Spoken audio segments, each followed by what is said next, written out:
Welcome, everyone. Welcome, welcome, welcome. We're going to get started in just a minute. We're just going to allow folks to connect and join us. So we hope you're going to have a good time today. Hi, everyone. I'm thrilled to be your speaker today. I always say in this virtual world, a lot of times we do these events so that we can network and connect with everyone. So I encourage you in the chat to maybe put your name and what city you are joining us from today and the name of your organization. Yes. Okay, so I think we're up to over 50 now. So we're going to start in about 30 more seconds. If you're just joining us and you didn't hear the announcement, feel free to introduce yourself in the chat. Tell us who you are, where you're from.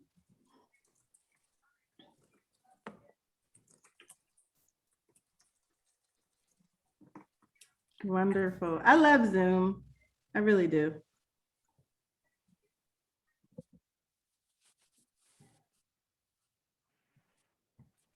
I'm in Minneapolis today. Is anybody joining us from Minneapolis?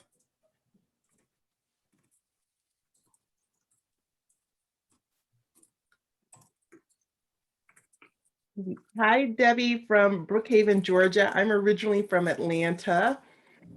I was telling Brendan before we started that my first trip home I made since November 2019, Thanksgiving 2019, I just went to Atlanta for Mother's Day.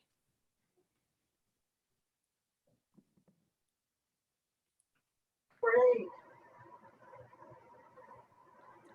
All right, well, I think it's okay to get started. So, I'd just like to officially and formally welcome everyone again to this fantastic program. We're thrilled that you're going to be here today. And we are even more thrilled that we have the honor of being with Jasmine Stringer.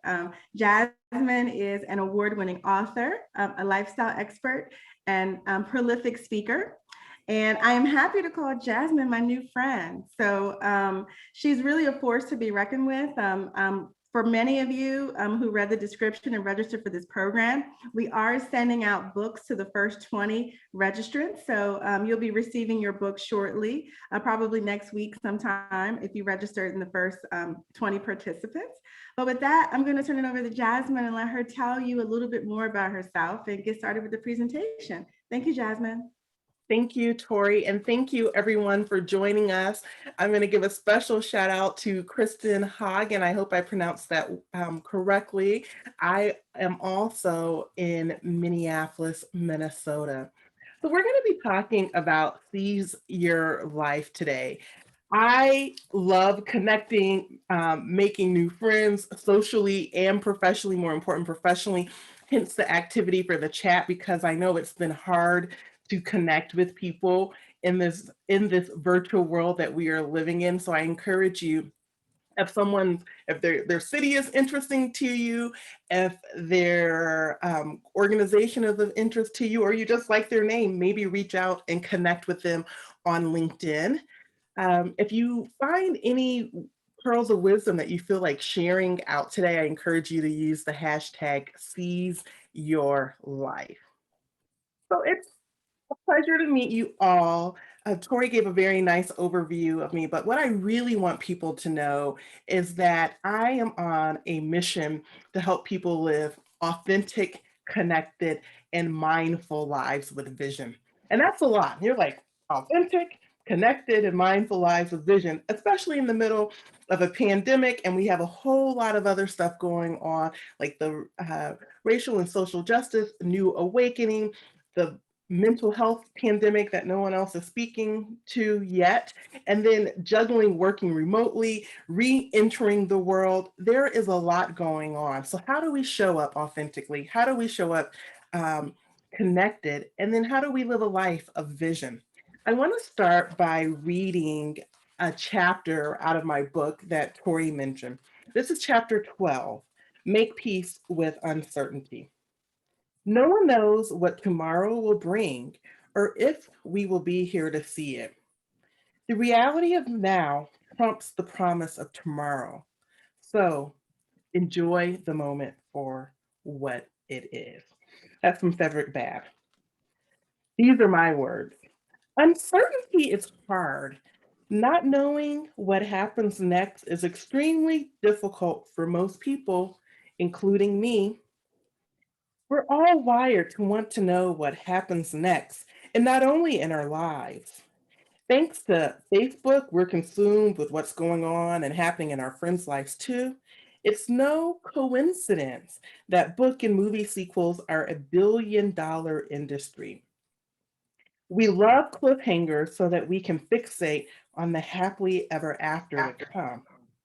Whoever invents a working crystal ball will certainly become a billionaire. In March of 2012, almost 10 years ago, I can't even believe that.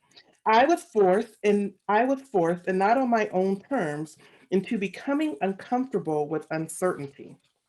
My previous employer announced a 10% reduction in headquarters employees due to corporate restructuring.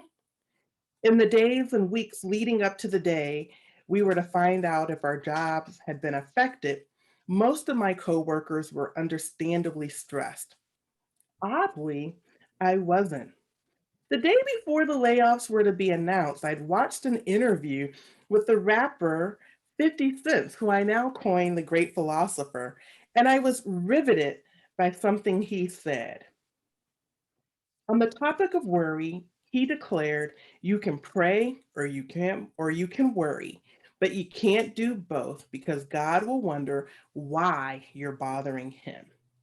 His comment struck a nerve, and that night I prayed for God's will to be done. I didn't worry about getting laid off. Instead, I became comfortable with the uncertainty ahead, and in the end, I was laid off, but I knew I would be okay. So, we have all been in this gigantic, nasty storm over the past 14 months. But I contend that we are not in the same boat, meaning we are not experiencing the storm the same way. In the spirit of grounding in our individual experiences today, I'd like you to take a moment to give yourself permission to feel whatever you are feeling right now and to be however you are being, however you want to be, what you're striving to be, or simply what it is in this moment for this time that we are going to spend together. So, if you have a piece of paper close to you, please write down what you give yourself permission to feel and what you give yourself permission to be. And then if you're a parent, you probably remember signing permission slips. And more importantly, make sure you extend compassion and empathy to yourself. And if you feel comfortable, feel free to share what you are giving yourself permission to be and feel in the chat.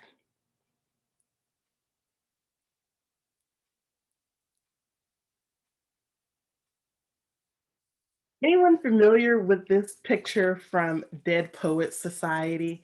This is Robin Williams when he declared to the young men at the boarding school he was teaching at, "Carpe diem, seize the day, young men, make your lives extraordinary." And I've lived my life by the mantra Carpe diem since I was in high school. I did not learn the phrase from the movie Dead Poet Society, but I learned the phrase from studying the classics, which some students are no longer studying classic literature. But seize the day, young men, make your lives extraordinary. That's a very lofty command. And unfortunately, most people think they have to have these grandiose adventures, these over the top, these once in a lifetime experiences to truly seize the day. But I contend that seizing the day and seizing our lives is really a virtual of how we choose to live. There's an internal and an external component to it, But more importantly, when we seize our lives and we seize each and every day, it leads to creativity, courage, and personal fulfillment. Anybody else seeking a little bit more personal fulfillment? Show of hands or emojis.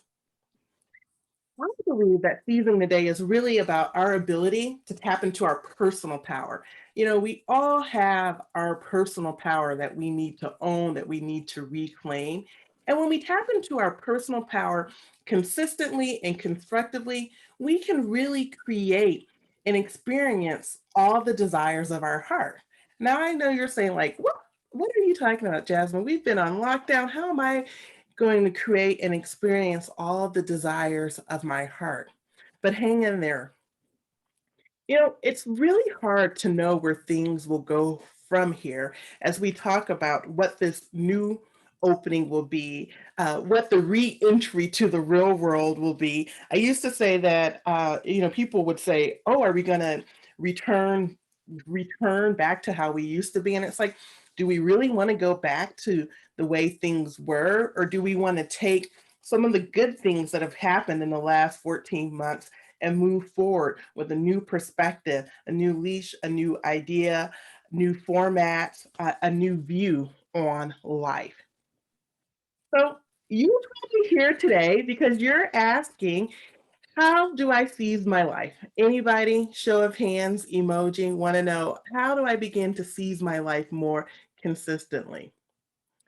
The first step, I believe, is vision. I mentioned in the intro that I am on a mission to help people live more connected, mindful, and authentic lives filled with vision.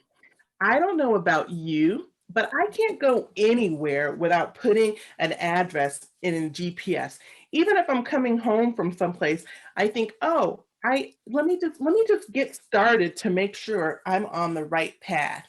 That's what our vision is. The vision is the final destination of what we want to experience, how we want to show up in the world. And we might not have it all figured out for, the next 50 years, 70 years, however long we think we're going to live for our life, but we can break it down into bite-sized components. One of the things that I love to do is vision board. So this is a workshop that I presented, but really looking at your life from that level of, what do I want to experience? What do I want to be? What do I want to unfold in my life for the next 12 months? Or maybe it's the next 3 years, or maybe it's the next 5 years, or maybe it's like, you know what, Jasmine, it's about to be summer. I'm just trying to make it through the next 3 months of my life. I love this story of the little engine that could. From the chapter I read in my book, I talked about that decision that no matter what, I would be okay.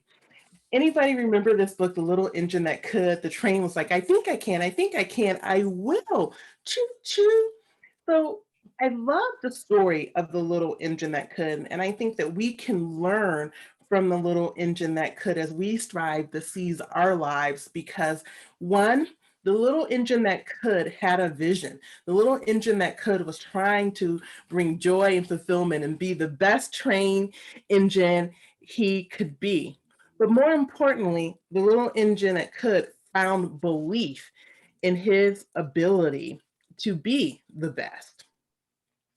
Belief is hard. Belief is a daily practice of what we believe, not only when we talk about our values and our moral compass, but the belief that we will do all the things on our to do list, the belief that we will meet all of the things that we are trying to manage on a daily basis. It's hard to believe. We have to find a way to believe that in the end, it will be okay. I'm sharing a text message that I got today. Morning, Jasmine. Be sure to write and say your health affirmation today. So I got some interesting news from the doctor over the weekend, and this is one of my mastermind accountability partner. And I said, you know what? She's reminding me to always go back to the basis or the foundation of how you seize the day and seize your life with the reminder to write and say an affirmation for what I'm affirming or what I'm declaring will be the outcome in this challenge that I'm currently dealing with my health. And at the end of the affirmation, I say that in the end, it will be okay. One of my favorite authors is Paulo Coelho, and he wrote the book The Alchemist. I highly recommend that book if you haven't read it. And one of his quotes is, everything will be okay in the end. And if it's not okay, it's not the end. So we have to believe in our ability and believe that things will work as they should. This is one of my daily affirmations that I declare, or I affirm. I can, I will, I must. How many of you have things in your life that you're saying you're doubting your ability? Maybe you have some limiting beliefs, but you need to find the ability to say, I can, I will, I must. Any sports fans with us today? Now, I'm not the biggest sports person, but I do have a lot of admiration and respect for these three gentlemen on the screen. To the far left, we have LeBron James. In the middle, we have Michael Jordan. And on the right, we have Kobe Bryant, who passed away last year. Now, I think if you were to talk to any person who is a basketball fan or probably a person that follows sports, these three men at one time have been declared the greatest ever to play the game of basketball, correct? So I'm going to start with LeBron James because he's still playing. LeBron James has such an interesting story. He was a young rookie. He started out at his home team, the Cleveland Cavaliers, and he said, I want to be the best. I want to win a championship. And he realized that he might not be able to do that at Cleveland. So he made the hard decision to go to Miami, to transfer to Miami, where he worked very hard. I read that he was like the hardest working basketball player in the off season. It was amazing the commitment that he had. But he worked really hard and he won multiple championships in Miami. Then he returned to Cleveland and won a championship in Cleveland. And now he's playing for the Los Angeles Lakers, where I'm not up on basketball, but I know they're in the final. So I don't know where they are, but who knows? He might be about to win another championship.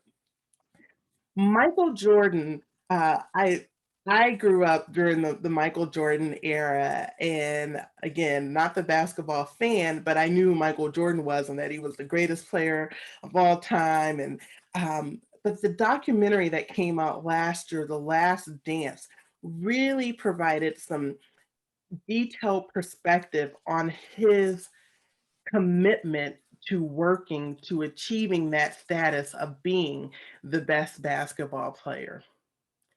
And then to the right, we have Kobe Bryant. And Kobe Bryant is of my era. He's a few years older than I am. So I remember when Kobe Bryant went to the prom with Brandy, and that was like a big deal. So I feel, connected to him.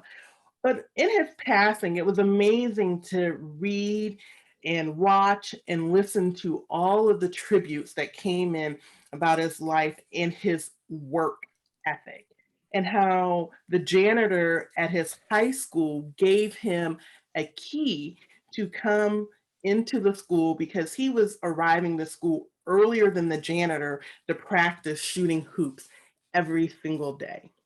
So what these three men have in common and why they were able to seize and achieve their vision of being designated the best to play the game is a strong work ethic. They worked hard for their vision.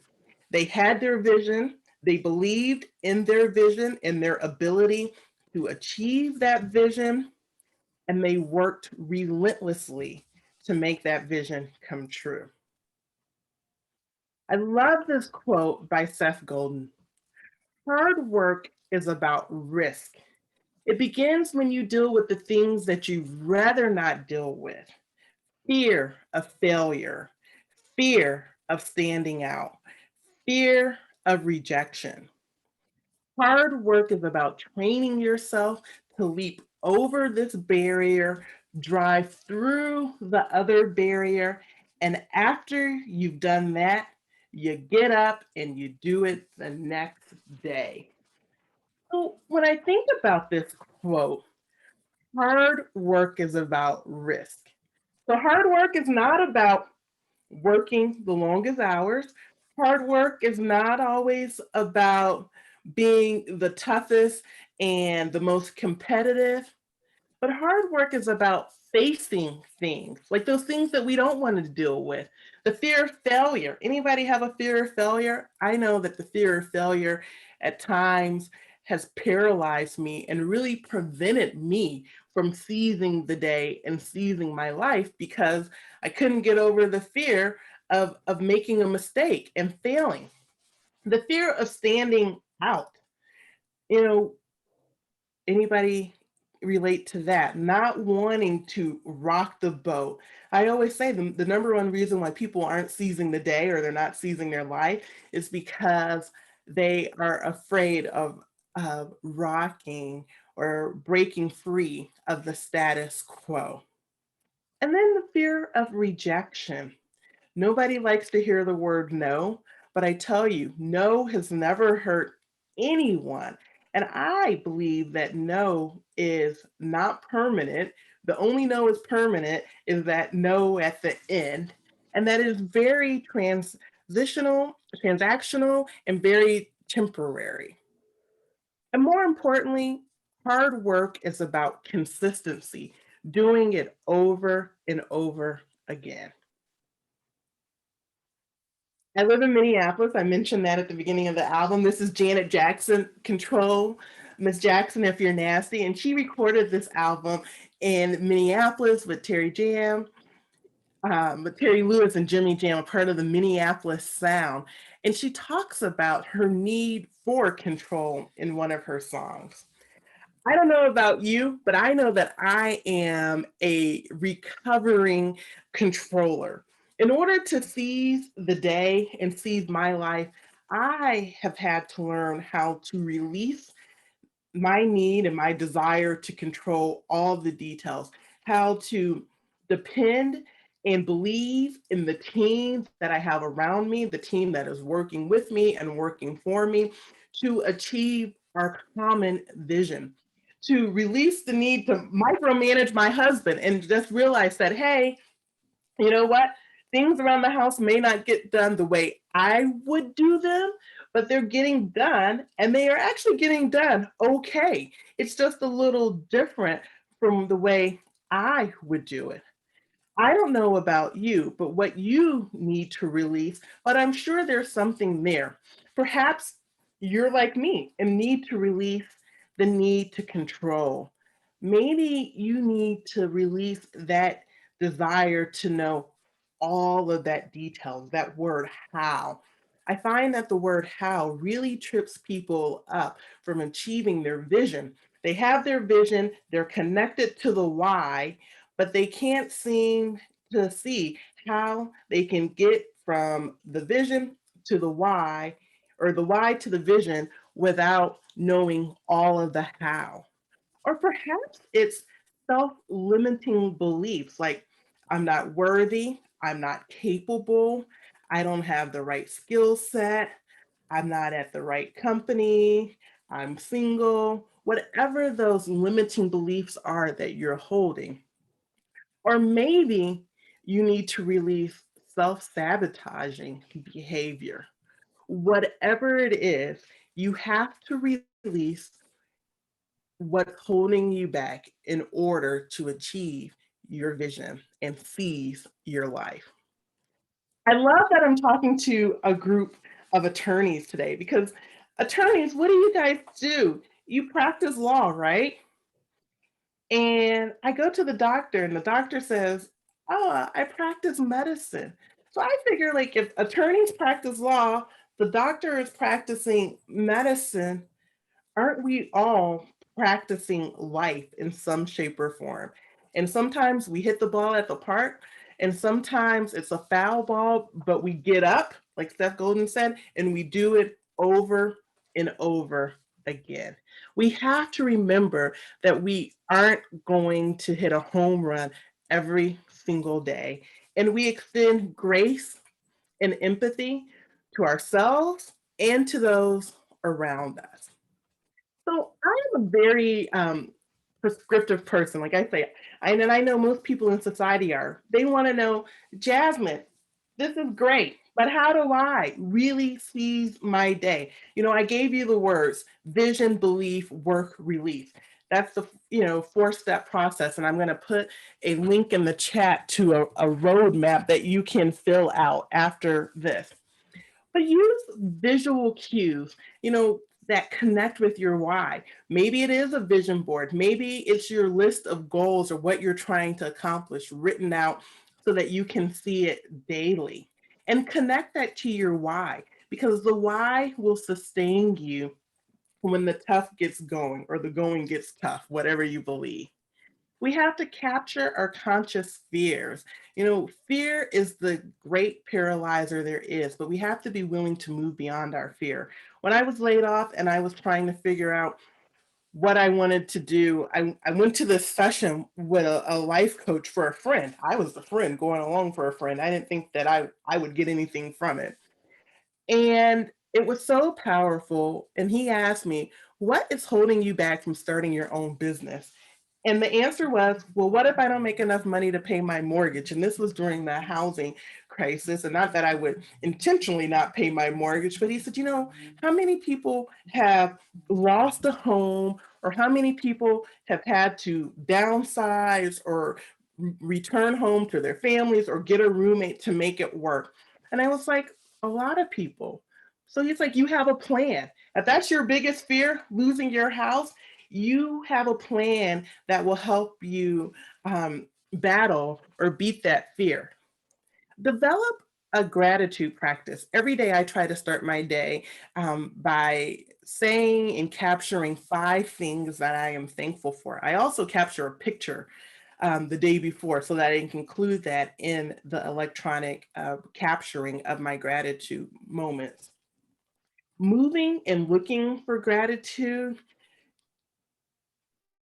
has been a complete game changer for my life, because I realize that, one, it's not about me, and I find that the little moments really do bring me joy. It's not those grandiose moments. Like yesterday was my husband's birthday, and what do you do for a birthday in a pandemic? And we're both busy people, but we had a very simple, nice dinner at a Mexican restaurant, and they came and put the big stupid hat on him, and I didn't think he would go for it, but he did, and he looked so cute. And it was like, oh my God, it just brought joy. That one picture that I took of him in that hat. We have to ground ourselves. That's why we started today with the permission to feel and be. Every day, every situation that you move in, you should ground yourself into that experience. That is what relates to living a more mindful life, grounding yourself in where you are in this current state. Embrace trust by believing in yourself and your ability. We don't have to embrace trust by believing in the team. We start to embrace trust when we believe in ourselves, and then we model that for the people around us. Practice forgiveness. And most importantly, when you're practicing forgiveness, it's about extending forgiveness to yourself. That goes back to that grace and empathy. You forgive yourself for past transgressions, and then you forgive those around you. And then everybody likes to win. What's an easy win? What's a goal that you know that you can accomplish right out the bat? I know, there are different philosophies to how you should frame up your day on your to-do list. Do you start by doing something that's easy, or do you start by tackling the most difficult task of the day? For me, I like to start with something that's easy so I can get that check or that scratch off check right away. And then I have the momentum to keep moving forward. and seeking more things off that list. Acknowledge your presence or lack of presence. Mindfulness is a hard thing, and I think it's really important to say, yes, I am being fully present in this moment, or, yeah, I wanted to hear this presentation, but this was a great time for me to try to respond to some emails too. So I'm multitasking, but acknowledge how you are showing up and engaging with each experience. And then finally, it's really easy, but not easily done. The formula for seizing your life: vision, belief, work, and release. So the question today is, how will you seize your life? And I thought we could take a few minutes to come off screen, and if anybody was comfortable, to share your thoughts on seizing the day and how you will show up, or maybe share something from your vision, or what you need to release, what you're committed to releasing.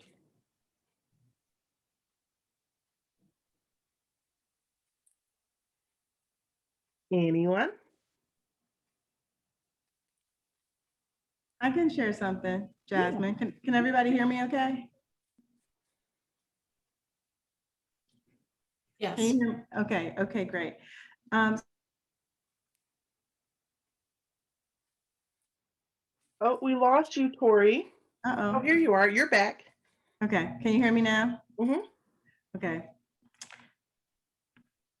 Oh, okay. So one of the things that I did during COVID, which was really important for my own personal happiness, was recognizing that I needed I couldn't just work within my four walls, because it was making me really unhappy. Adjusting in the beginning in particular was particularly stressful for me, because I really enjoy being in the office. I love being around people too. And I was not feeling like myself. So I decided to invest in an apartment in New Orleans.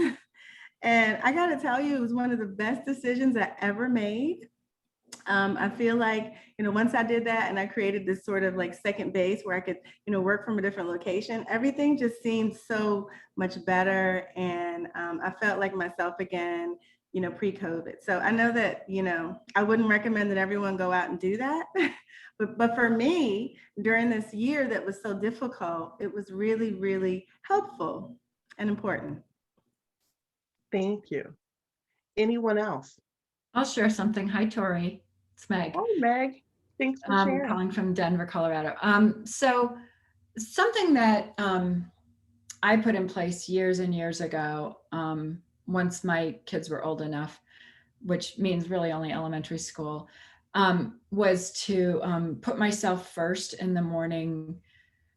And by that I mean, and this was long before all the studies have come out and frankly all the crap with social media, which is I would check my work email very quickly. I would do something for myself, which for me it's evolved into many things over the years, but it's been, hard gym workouts to just meditation to going and sitting somewhere in my house and reading a book for half an hour. Um, Putting myself first at the beginning of every day. Um, and, and I mean, like many working parents, you get on this treadmill of you're up and you're working and you're getting kids going here and there. And even if it meant a crazy time to get up, and I have a really good friend who's an artist and a painter, and she had 4 kids and they're all grown now, but she did the same thing. She used to get up at 4 o'clock and paint in the morning, so it's still, and maybe you're not that much of a morning person, maybe you do that at night, but for me, it's been really important. And I've stayed sane only because I felt like I gave myself something first every day. And I've continued that, whatever it means for me. So that's something I've found to help me seize the day every day. Thank you, Meg. So what I'm hearing you say is we started off with this permission slip. You gave yourself permission to put yourself on the agenda every single day. And that's your easy win. You put you on your agenda, you scratch it off, you check it off, and you know that you have accomplished something. I love Tori's example of knowing what she needed to do and setting up a second base in New Orleans. One of the things that I'm working to do is take a quarterly sabbatical. And even if I don't go somewhere by myself every quarter, I'm committed to that. I'm getting a hotel room and I'm checking in that hotel and I'm doing whatever I want to do. And it's not like a hotel weekend to, do strategic planning or whatever. It might be just a hotel weekend to sleep and watch Netflix, but I'm changing my environment in the spirit of seizing my life. Anyone else? I'll share. Hey, Jasmine. I'm surprised. This is a friend of mine who I had no idea. You didn't tell me you were going to be here today. Fancy seeing you. I know. Well, I attended because I knew this was going to be your thing. And, I think that you and Tori and Meg, the thing that I think is so important about seizing your day is you have to remember that it's not this once and done thing, right? You don't take a shower once and you're done for the year, right? You don't eat once and you're done for the rest of your life. I think seizing your day is something that you have to commit to daily. And I think the things that work, the stuff that Meg was talking about, is if you plan you plan that time into your day. So I'm and what Meg said resonated for me because I do that every morning. Doesn't matter how late I wake up, doesn't matter how early I wake up, I have the same routine every day. And it includes having time for myself it's my prayer and meditation time. It's the time that, and in that time, I do my prayer, I meditate, I reflect, I plan my day. But I find that when I take that time for myself at the beginning, it also allows me to set my intentions for the day. And I have affirmations, and I got a new job couple of months ago, and one of my affirmations is I'm the best deputy general counsel ever. And what happens is when, in the middle of the day, when I'm responding to emails, when I am dealing with clients, I'm thinking I'm the best deputy general counsel ever. What would that person do? And it reminds me of the level of excellence that I am committed to every single moment of every day. So I feel like, Jasmine, everything you said made so much sense, but none of it works, right? If we don't actually put it to action every single day. And even in my little pile of books that are in my meditation space, my Carpe Diem book sits there. And I just randomly, sometimes I just flip to a page and I read something that you wrote about some concept. And it's not, I've read the book before. There's some pages I've read multiple times, but I feel like with every day that we wake up, you have to rejuvenate. You have to renew your commitment to seize that day for yourself. And so I thank you for everything you said. And just, I cannot stress how useful and important it is to think very intentionally about how we take care of ourselves every day. Thank you. And one of the things that I forgot to do, and I'm going to ask Meg to come back on, again, in the spirit of connection, Speedway, will you please introduce yourself and say where you're joining us from? And you mentioned you're at a new place. And then Meg, I would ask you to do the same thing. And I think everybody knows Tori, and then we'll take our next person. Sure. So my name is Speedway Jefferson. I am an attorney here in the Twin Cities. So this is my virtual background. I'm actually in my house. And what else did you want to know? I'm the Deputy General Counsel of a company called Amplify, which is actually based in New York. And were it not for the pandemic, I would not have this job because I wasn't trying to move to New York. So here I am in Eden Prairie, and just happy to be here. Thank you. Meg, will you take a moment to introduce yourself? Oh, I have to just comment, I love that there's so many jobs now that are posted remote work. Another one of the changes from the last 15 months. I'm Meg McClellan. I'm calling from between Boulder and Denver, Colorado. I am the chief legal officer at a research lab here. And I've been here for a long time, and I was head of the Colorado chapter. So I've worked with Tori and love seeing your smiling face. Thank you. Tori, do you need to introduce yourself to everyone? Actually, yeah, I'm going to jump in here. I've obviously worked with a lot of our fantastic volunteers all over the world, but I don't know all of our members. We have 45,000. So for those of you I don't know, I'm Tori Payne. I'm the Chief Membership Officer and Vice President at ACC headquarters. So it's really great to be with you today. And I'm going to invite everyone to connect with me on LinkedIn. If you have any questions, you want to talk about ACC, I'm your woman. That is great. And everyone, I just realized that I forgot to put the link to the roadmap tool that you can fill out after this session to reflect on how you're going to seize your day. Meg made a comment as a follow-up when Speedway was speaking that it's intentional practice. And that was the point that I was trying to make with that we are practicing life. So every day we get up, and the Steph Godin quote, we get up and we do it again, and we do it again. And sometimes we fall down. Sometimes we make a mistake. Sometimes we have a failure. Sometimes we wish we could, get a redo. Well, I forgot what the verb redo in golf is. But we wish that we could get a boomerang and maybe start over again. And that's where we have to extend that grace and a mulligan. Thank you. Yes, a mulligan. We have to extend that grace and empathy to ourselves and remember that we get back up and we practice life and we practice seizing each and every day once again. I see Gloria has come on camera. Gloria, do you have a comment?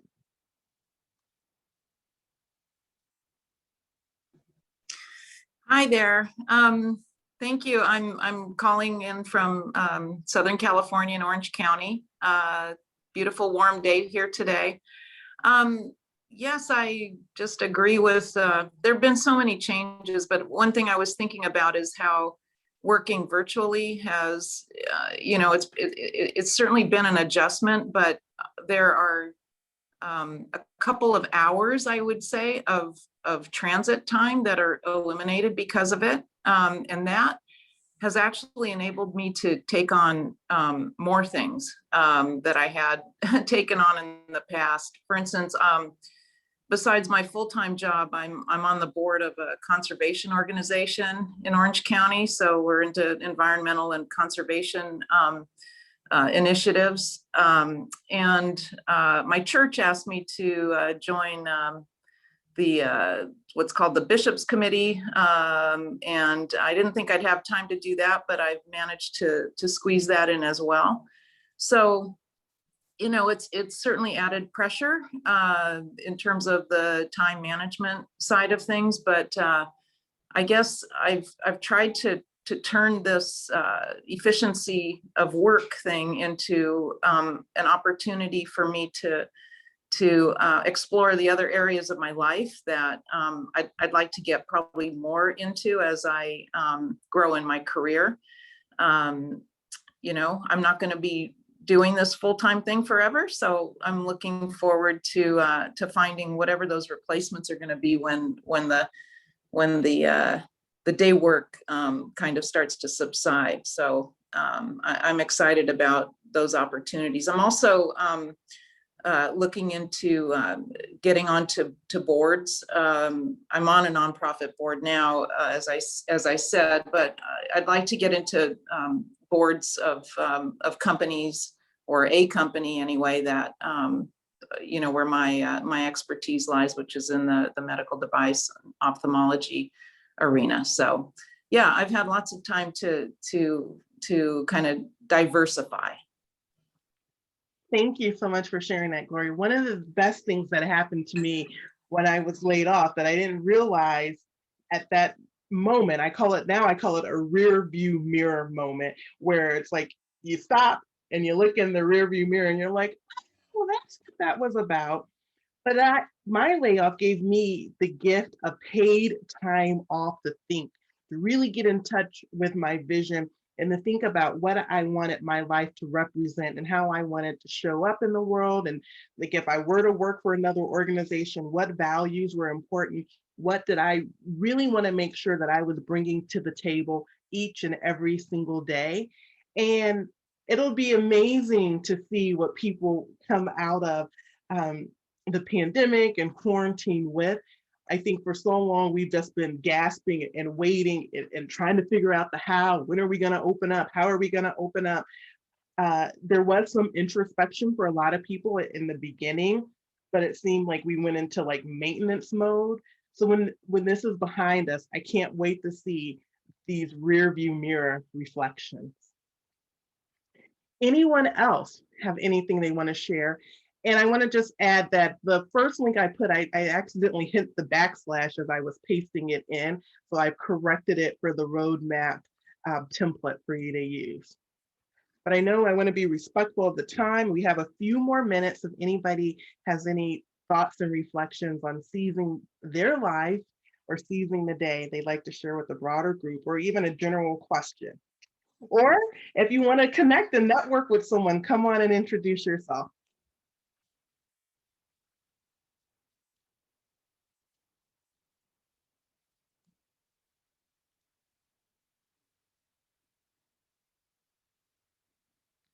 Okay, Tori, it looks like we might be done. A few people are saying they have to drop. Thank you for everyone that joined us today. Like Tori, I would love to be connected with you. I'm Jasmine Stringer, Jasmine Brett Stringer on LinkedIn. My website is Carpe Diem with Jasmine. Maybe I will share screen and just put up my contact information slide for you one more time, one more moment. And for the first 25 registrants, your books have been mailed, so you should be getting them within the week. And here's all my contact information. I wish everyone a great day, and remember, Carpe Diem. Jasmine, I actually have a quick request for everyone before you hang up. I would love to get a photo of everyone on Zoom so any brave souls who wouldn't mind just going on camera. If Brendan, we could just sort of get a picture of everyone and with Jasmine off the spotlight so we can see everyone's face equally. Oh, I love this, Tori. Can I have this picture too? Yes, Hi, everyone. yes. You look so good. I always try to say that, in the beginning of the pandemic, people would say, come on camera. But then I was like, I don't know what a person's dealing with. I want people to see their day. I'm not trying to stress anybody out. I'm asking them to come on camera if they weren't prepared to. Right. So hey, thank you. Brendan, are you still there? Can you take Jasmine off spotlight? Yeah, I have her off spotlight and gallery on my side. So okay, hold on. Let me just make sure I do gallery view. Yes. Okay, perfect. Everybody ready? All right, thank you. Everyone's looking great. 2. Let me see if I can turn the camera down. 3. And then can you do it via Zoom, Brendan? Can you do like the regular screenshot? Yeah, I'm gonna do a screen grab as well. All right, another countdown real quick. 3, 2, 1. Awesome. Thank you so much. Thank you, everyone, for playing along. Thank you for joining us today. Carpe Diem, seize the day. Bye. Thank you, Jasmine.